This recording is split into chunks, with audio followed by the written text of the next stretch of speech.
In today's tutorial, I'm going to show you guys how to hopefully resolve if you're getting the Windows cannot access the specified device path or file error on your Windows computer. This could definitely be a frustrating issue, and in this tutorial I'm going to show you guys how to hopefully resolve it. So we're going to just start by locating a file or folder that we're having the problem with.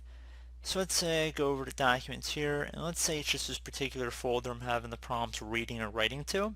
I'm going to right click on the folder, and then I'm going to left click on Properties. You want to go ahead and left click on the Security tab, and now underneath the group or user names you want to click the name to see the permissions that you have.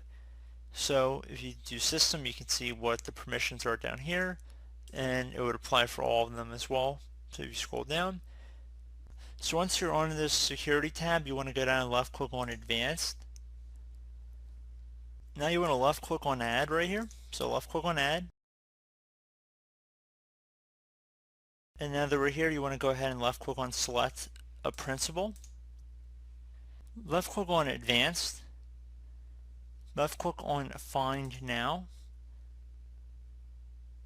And then you want to go down until you get to Everyone. Left click on that.